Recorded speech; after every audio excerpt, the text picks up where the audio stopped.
यथार्थ मोक्ष पथ।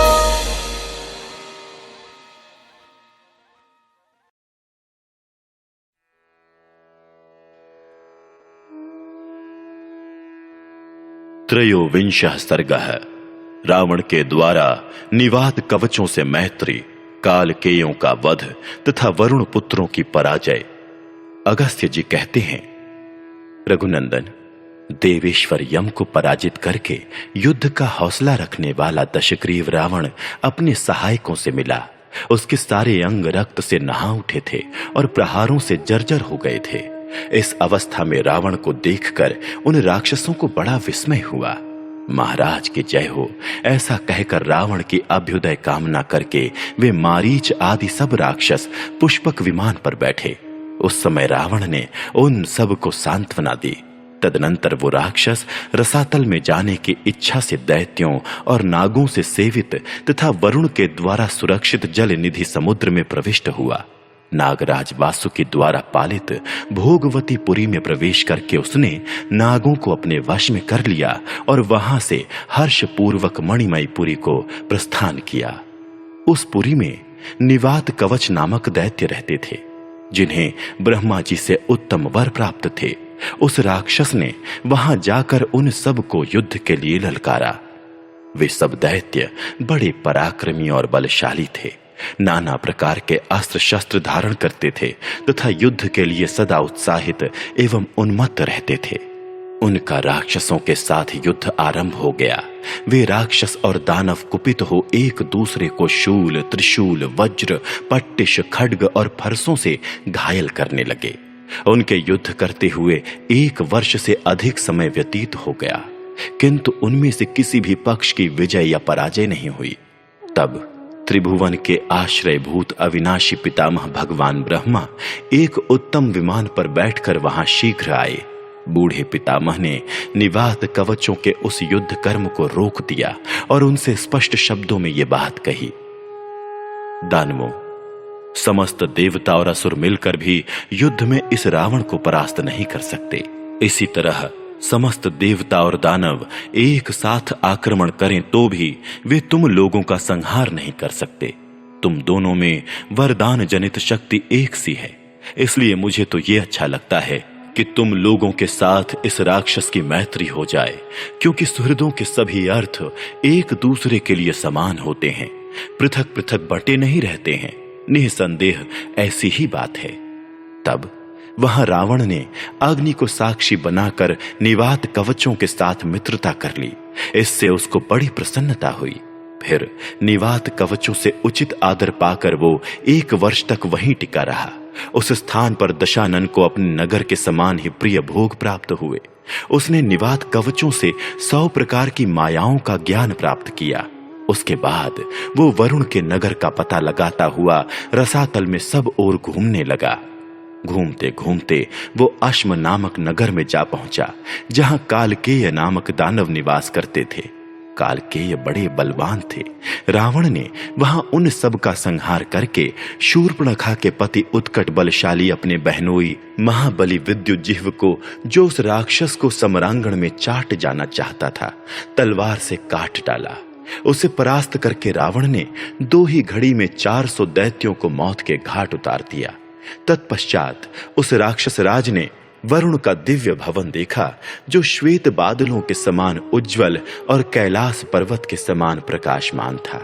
वहीं सुरभि नाम की गौ भी खड़ी थी, जिसके थनों से दूध झर रहा था। कहते हैं, सुरभि के दूध की धारा से क्षीर सागर भरा हुआ है। रावण ने महादेव जी के वाहन भूत महावृषभ की जननी सुरभि देवी का दर्शन किया, जिससे शीतल किरणों वाले निशाकर चंद्रमा का प्रादुर्भाव हुआ है। उन्हीं चंद्रदेव के उत्पत्ति स्थान क्षीर समुद्र का आश्रय लेकर फेन पीने वाले महर्षि जीवन धारण करते हैं। उस क्षीर सागर से ही सुधा तथा स्वधा भोजी पितरों की स्वधा प्रकट हुई है। लोक में जिनको सुरभि नाम से पुकारा जाता है, उन परम अद्भुत गोमाता की परिक्रमा करके रावण ने नाना प्रकार की सेनाओं से सुरक्षित महाभयंकर वरुणालय में प्रवेश किया। वहां प्रवेश करके उसने वरुण के उत्तम भवन को देखा, जो सदा ही आनंदमय उत्सव से परिपूर्ण, अनेक जल धाराओं से व्याप्त तथा शरत काल के बादलों के समान उज्जवल था। तदनंतर वरुण के सेनापतियों ने समर भूमि में रावण पर प्रहार किया। फिर रावण ने भी उन सबको घायल करके वहां के योद्धाओं से कहा, तुम लोग राजा वरुण से शीघ्र जाकर मेरी ये बात कहो, राजन, राक्षस राज रावण युद्ध के लिए आया है। आप चलकर उससे युद्ध कीजिए अथवा हाथ जोड़कर अपनी पराजय स्वीकार कीजिए, फिर आपको कोई भय नहीं रहेगा। इसी बीच में सूचना पाकर महात्मा वरुण के पुत्र और पौत्र क्रोध से भरे हुए निकले। उनके साथ गौ और पुष्कर नामक सेनाध्यक्ष भी थे। वे सब के सब सर्वगुण संपन्न तथा उगते हुए सूर्य के तुल्य तेजस्वी थे। इच्छानुसार चलने वाले रथों पर आरूढ़ हो अपनी सेनाओं से घिरकर वे वहां युद्ध स्थल में आए। फिर तो वरुण के पुत्रों और बुद्धिमान रावण में बड़ा भयंकर युद्ध छिड़ गया, जो रोंगटे खड़े कर देने वाला था।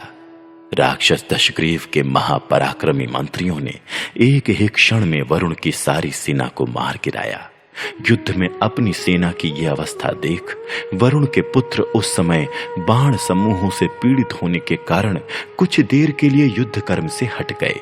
भूतल पर स्थित होकर उन्होंने जब रावण को पुष्पक विमान पर बैठा देखा, तब वे भी शीघ्रगामी रथों द्वारा तुरंत ही आकाश में जा पहुंचे। अब बराबर का स्थान मिल जाने से रावण के साथ उनका भारी युद्ध छिड़ गया।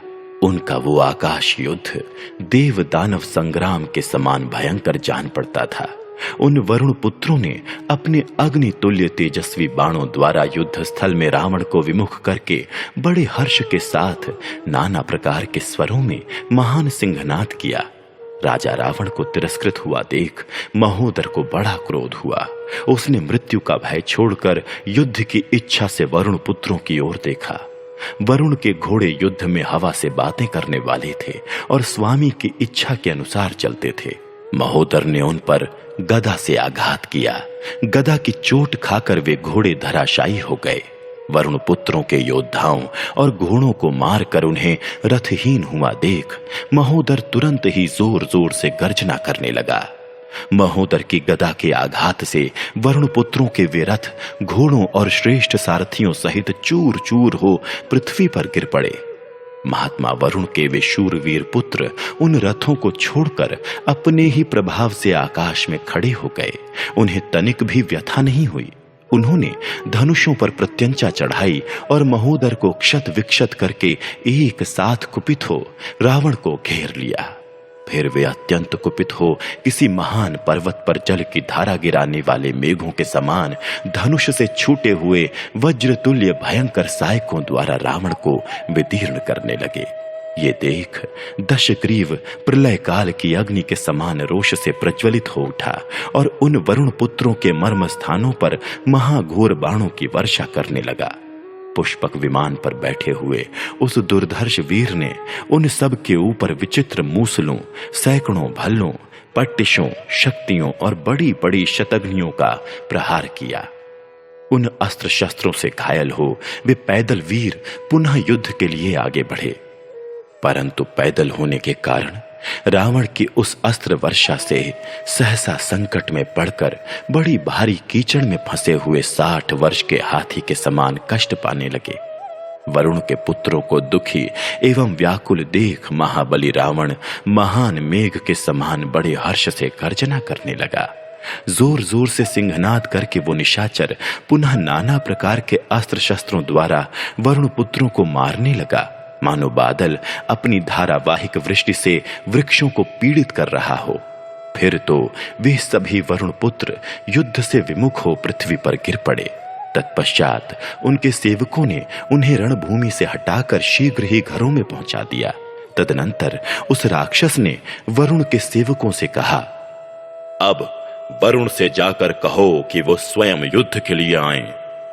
तब वरुण के मंत्री प्रभास ने रावण से कहा, राक्षस राज, जिन्हें तुम युद्ध के लिए बुला रहे हो वे जल के स्वामी महाराज वरुण संगीत सुनने के लिए ब्रह्मलोक में गए हुए हैं। वीर, राजा वरुण के चले जाने पर यहां युद्ध के लिए व्यर्थ परिश्रम करने से तुम्हें क्या लाभ? उनके जो वीर पुत्र यहां मौजूद थे वे तुमसे परास्त हो ही गए। मंत्री की यह बात सुनकर राक्षस राज रावण वहां अपने नाम की घोषणा करके बड़े हर्ष से सिंहनाद करता हुआ वरुणालय से बाहर निकल गया। वो जिस मार्ग से आया था उसी से लौटकर आकाश मार्ग से लंका की ओर चल दिया। इस प्रकार श्री वाल्मीकि निर्मित आर्ष रामायण आदि काव्य के उत्तरकांड में 23वां सर्ग पूरा हुआ।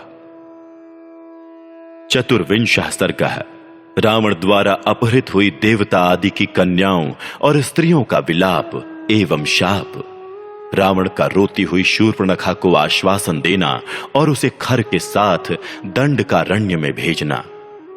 महर्षि अगस्त्य ने कहना आरंभ किया, रघुनंदन, लौटते समय दुरात्मा रावण बड़े हर्ष में भरा था। उसने मार्ग में अनेकानेक नरेशों, ऋषियों, देवताओं और दानवों की कन्याओं का अपहरण किया। वो राक्षस जिस कन्या अथवा स्त्री को दर्शनीय रूप सौंदर्य से युक्त देखता, उसके रक्षक बंधुजनों का वध करके उसे विमान पर बिठाकर रोक लेता था। इस प्रकार उसने नागों, राक्षसों, असुरों, मनुष्यों, यक्षों और दानवों की भी बहुत सी कन्याओं को हरकर विमान पर चढ़ा लिया। उन सब ने एक साथ ही दुख के कारण नेत्रों से आंसू बहाना आरंभ किया। शोकाग्नि और भय से प्रकट होने वाले उनके आंसुओं की एक एक बूंद वहां आग की चिंगारी सी जान पड़ती थी। जैसे नदियां सागर को भरती हैं, उसी प्रकार उन समस्त सुंदरियों ने भय और शोक से उत्पन्न हुए अमंगलजनक अश्रुओं से उस विमान को भर दिया। नागों, गंधर्वों, महर्षियों, दैत्यों और दानवों की सैकड़ों कन्याएं उस विमान पर रो रही थीं। उनके केश बड़े बड़े थे, सभी अंग सुंदर एवं मनोहर थे। उनके मुख की कांति पूर्ण चंद्रमा की छवि को लज्जित करती थी। शरीर का मध्य भाग हीरे के चबूतरे के समान प्रकाशित होता था। नितंब देश रथ के कुबर जैसे जान पड़ते थे और उनके कारण उनकी मनोहरता बढ़ रही थी। वे सभी स्त्रियां देवांगनाओं के समान कांतिमती और तपाए हुए सुवर्ण के समान सुनहरी आभा से उद्भासित होती थीं। सुंदर मध्य भाग वाली वे सभी सुंदरियां शोक, दुख और भय से त्रस्त एवं विह्वल थीं।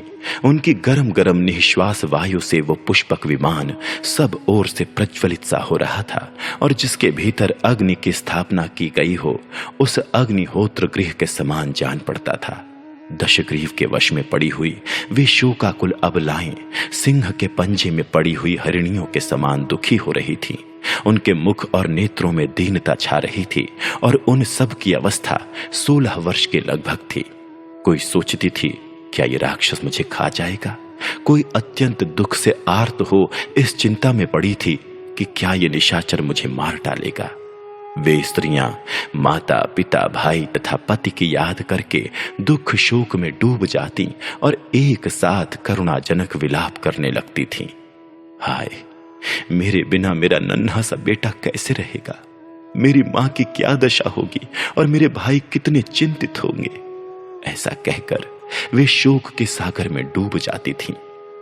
हाय, अपने उन पतिदेव से बिछुड़कर मैं क्या करूंगी? हे मृत्युदेव, मेरी प्रार्थना है कि तुम प्रसन्न हो जाओ और मुझ दुखिया को इस लोक से उठा ले चलो। पूर्व जन्म में दूसरे शरीर द्वारा हमने कौन सा ऐसा पाप किया था जिससे हम सब की सब दुख से पीड़ित हो शोक के समुद्र में गिर पड़ी हैं। निश्चय ही इस समय हमें अपने इस दुख का अंत होता नहीं दिखाई देता। अहो, इस मनुष्य लोक को धिक्कार है। इससे बढ़कर अधम दूसरा कोई लोक नहीं होगा, क्योंकि यहां इस बलवान रावण ने हमारे दुर्बल पतियों को उसी तरह नष्ट कर दिया जैसे सूर्य देव उदय लेने के साथ ही नक्षत्रों को अदृश्य कर देते हैं। यह अत्यंत बलवान राक्षस वध के उपाय में ही आसक्त रहता है। अहो, ये पापी दुराचार के पथ पर चलकर भी अपने आप को धिक्कारता नहीं है। इस दुरात्मा का पराक्रम इसकी तपस्या के सर्वथा अनुरूप है, परंतु यह पराई स्त्रियों के साथ जो बलात्कार कर रहा है, यह दुष्कर्म इसके योग्य कदापि नहीं है। यह नीच निशाचर पराई स्त्रियों के साथ रमण करता है, इसलिए स्त्री के कारण ही इस दुर्बुद्धि राक्षस का वध होगा। उन श्रेष्ठ सती साध्वी नारियों ने जब ऐसी बातें कह दी, उस समय आकाश में देवताओं की दुंदुभियां बज उठीं और वहां फूलों की वर्षा होने लगी। पतिव्रता साध्वी स्त्रियों के इस तरह शाप देने पर रावण की शक्ति घट गई। वो निस्तेज सा हो गया और उसके मन में उद्वेग सा होने लगा। इस प्रकार उनका विलाप सुनते हुए राक्षस राज रावण ने निशाचरों द्वारा सत्कृत हो लंकापुरी में प्रवेश किया। इसी समय इच्छानुसार रूप धारण करने वाली भयंकर राक्षसी शूर्पणखा, जो रावण की बहन थी, सहसा सामने आकर पृथ्वी पर गिर पड़ी। रावण ने अपनी उस बहन को उठाकर सांत्वना दी और पूछा, भद्रे, तुम अभी मुझसे शीघ्रता पूर्वक कौन सी बात कहना चाहती थी? शूर्पणखा के नेत्रों में आंसू भरे थे। उसकी आंखें रोते रोते लाल हो गई थीं। वो बोली, राजन, तुम बलवान हो, इसीलिए ना तुमने मुझे बलपूर्वक विधवा बना दिया है। राक्षस राज, तुमने रणभूमि में अपने बल पराक्रम से 14,000 काल के नामक दैत्यों का वध कर दिया है। तात, उन्हीं में मेरे लिए प्राणों से भी बढ़कर आदरणीय मेरे महाबली पति भी थे। तुमने उन्हें भी मार डाला। तुम नाम मात्र के भाई हो, वास्तव में मेरे शत्रु निकले। राजन, सगे भाई होकर भी तुमने स्वयं ही अपने हाथों मेरा वध कर डाला। अब तुम्हारे कारण मैं वैधव्य शब्द का उपभोग करूंगी, विधवा कहलाऊंगी। भैया, तुम मेरे पिता के तुल्य हो। मेरे पति तुम्हारे दामाद थे। क्या तुम्हें युद्ध में अपने दामाद या बहनोई की भी रक्षा नहीं करनी चाहिए थी? तुमने स्वयं ही युद्ध में अपने दामाद का वध कर दिया है। क्या अब भी तुम्हें लज्जा नहीं आती? रोती और कोसती हुई बहन के ऐसा कहने पर दशग्रीव ने उसे सांत्वना देकर समझाते हुए मधुर वाणी में कहा, बेटी, अब रोना व्यर्थ है। तुम्हें किसी तरह भयभीत नहीं होना चाहिए। मैं दान, मान और अनुग्रह द्वारा यत्न पूर्वक तुम्हें संतुष्ट करूंगा। मैं युद्ध में उन्मत्त हो गया था। मेरा चित्त ठिकाने पर नहीं था। मुझे केवल विजय पाने की धुन थी, इसलिए लगातार बाण चलाता रहा। सम्रांगण में जूझते समय मुझे अपने पराये का ज्ञान नहीं रह जाता था। मैं रणोन्मत्त होकर प्रहार कर रहा था, इसीलिए दामाद को पहचान न सका। बहन, यही कारण है जिससे युद्ध में तुम्हारे पति मेरे हाथ से मारे गए। अब इस समय जो कर्तव्य प्राप्त है उसके अनुसार मैं सदा तुम्हारे हित का ही साधन करूंगा। तुम ऐश्वर्यशाली भाई खर के पास चलकर रहो। तुम्हारा भाई महाबली खर 14,000 राक्षसों का अधिपति होगा। वो उन सबको जहां चाहेगा भेजेगा और उन सबको अन्न, पान एवं वस्त्र देने में समर्थ होगा। ये तुम्हारा मौसेरा भाई निशाचर खर सब कुछ करने में समर्थ है और आदेश का सदा पालन करता रहेगा। ये वीर शीघ्र ही दंडकारण्य की रक्षा में जाने वाला है। महाबली दूषण इसका सेनापति होगा। वहां शूरवीर खर सदा तुम्हारी आज्ञा का पालन करेगा और इच्छानुसार रूप धारण करने वाले राक्षसों का स्वामी होगा। ऐसा कहकर दशग्रीव ने 14,000 पराक्रमशाली राक्षसों की सेना को खर के साथ जाने की आज्ञा दी। उन भयंकर राक्षसों से घिरा हुआ खर शीघ्र ही दंडकारण्य में आया और निर्भय होकर वहां का अकंटक राज्य भोगने लगा। उसके साथ शूर्पणखा भी वहां दंडक वन में रहने लगी। इस प्रकार श्री वाल्मीकि निर्मित आर्ष रामायण आदि काव्य के उत्तरकांड में 24वां सर्ग पूरा हुआ।